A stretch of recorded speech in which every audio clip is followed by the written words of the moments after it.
Roger Williams University is hosting a crisis management seminar on May 3rd at their Providence campus. Crises, whether a natural disaster, cyber attack, or financial instability, can have severe repercussions if not handled properly. This is where crisis management plays a pivotal role. Join Roger Williams MBA students and expert speakers to learn how to prepare for the unexpected. The program is totally free and open to the public. You can register online at rwu.edu/events/crisis-management-symposium. This is the Bartholomew Town Podcast. You've been hearing me talk a lot about the University of Rhode Island's online cannabis certificate program. And with the legalization of recreational cannabis that went into effect last year, well, cannabis can open up doors for your career. Whether you're already in the industry or just wondering what is a pathway to break into the field, the University of Rhode Island has that program to help you become highly competitive in numerous areas of the cannabis industry. Fully accredited by URI's College of Pharmacy, the certificate program is 100% online and it can be completed in just 2 semesters. The next application deadline for the summer 2023 session is April 4th, coming right up. And courses start on May 9th. Learn more at uri.edu/online/cannabis or give them a call at 401-874-5280.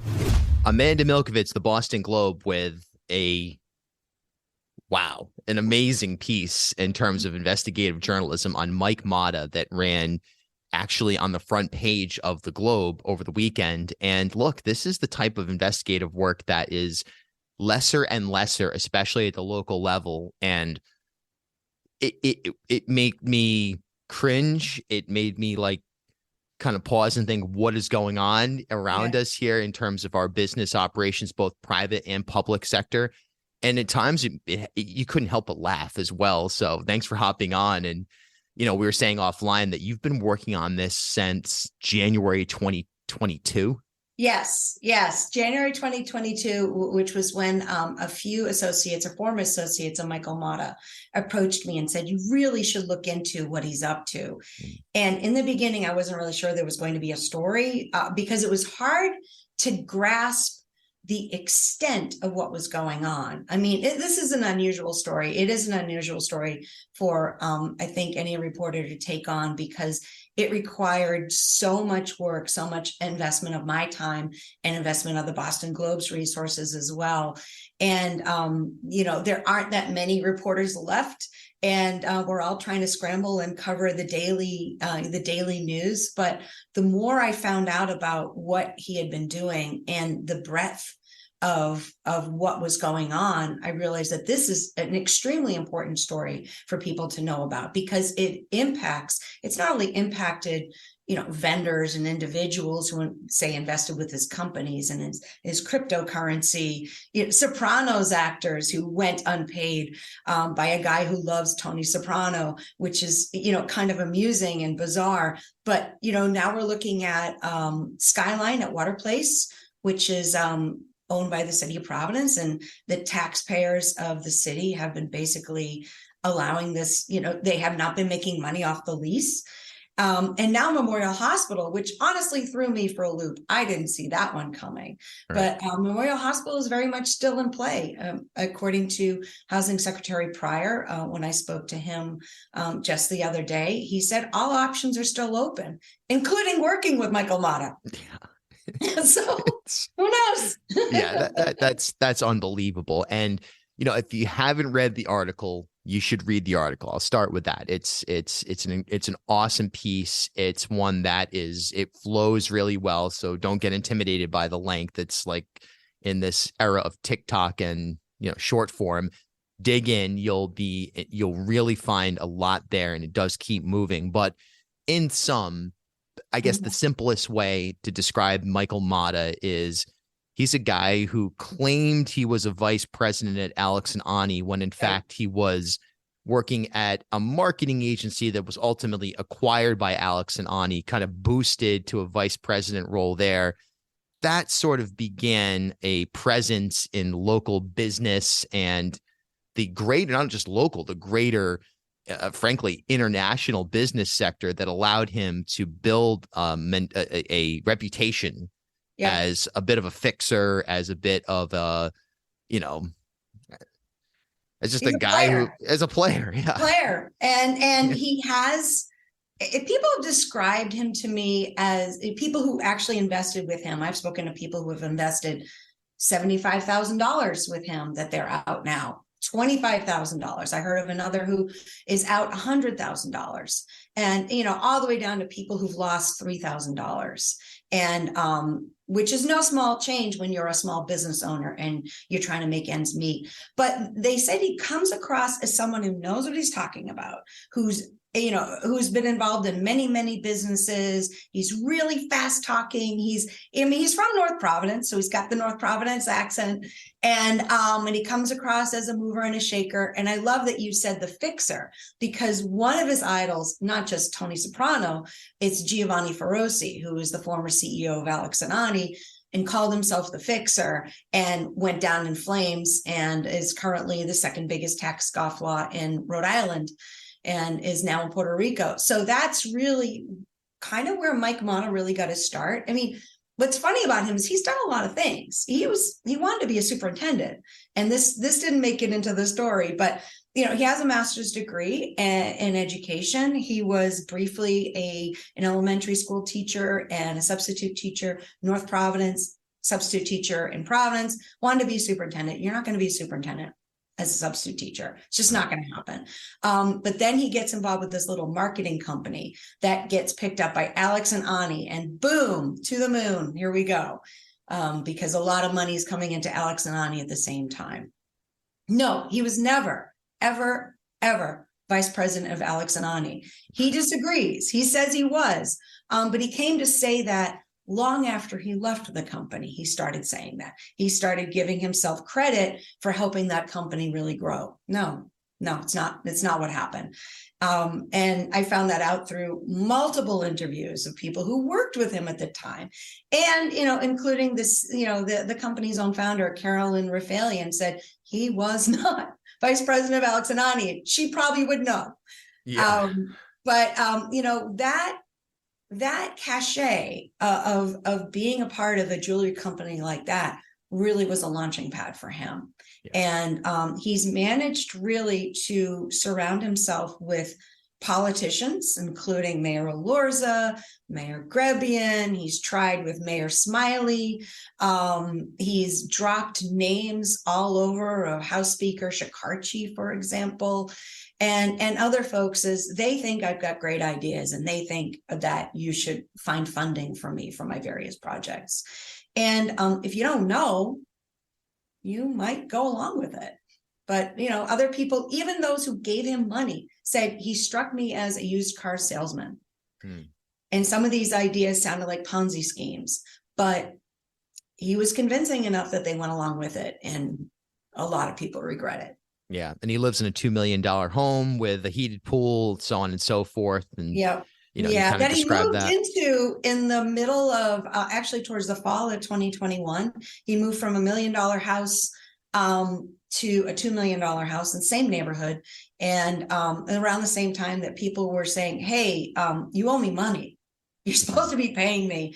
And he was responding to them. And I have copies of his emails that, no, I'm not going to pay you. Too bad. And one such example you alluded to earlier is that the Skyline at Water Place Park, which is owned by the city of Providence, I think under the auspices of the Department of Recreation. That may not be exactly. Parks. Ostensibly. And basically, in a nutshell, you described this in detail. He didn't pay rent for years because he was supposed to be renovating the place, and that didn't happen.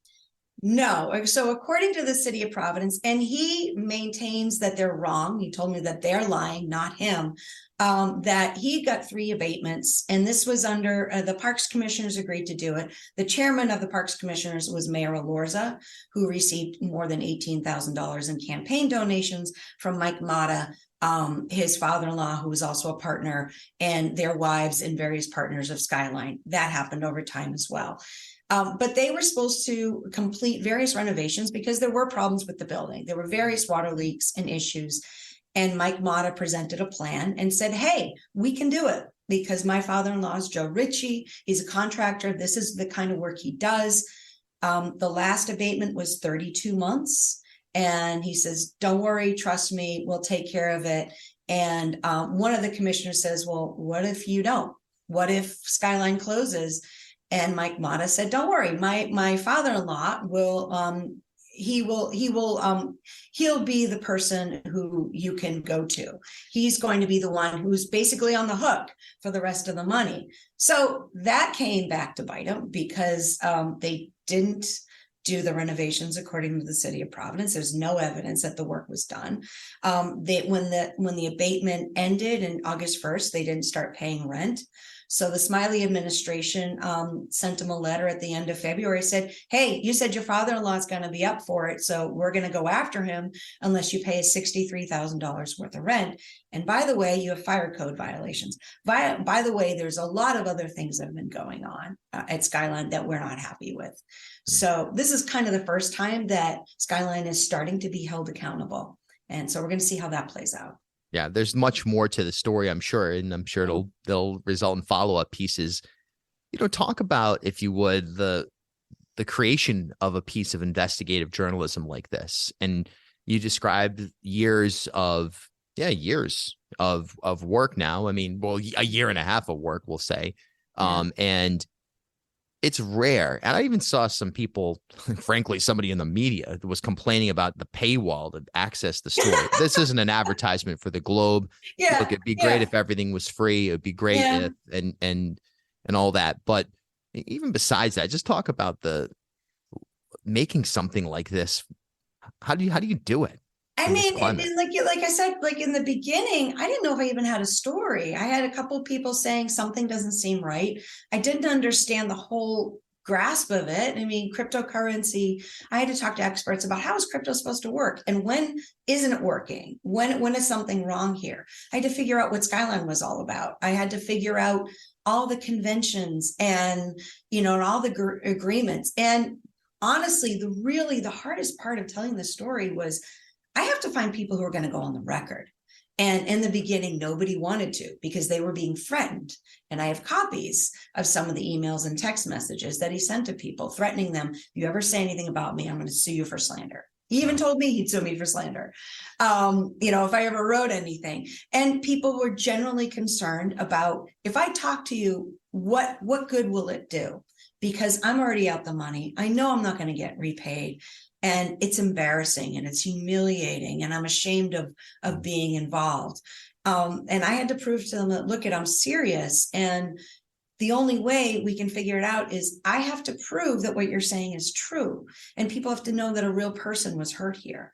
I had to collect, I have hundreds of pages of documents. I have emails, text messages. I have hundreds of documents from the city of Providence, as well as the housing department, because now he's involved with Memorial Hospital and wants to turn that into a homeless shelter or veterans housing or something else he's proposing, a place for people to live and work.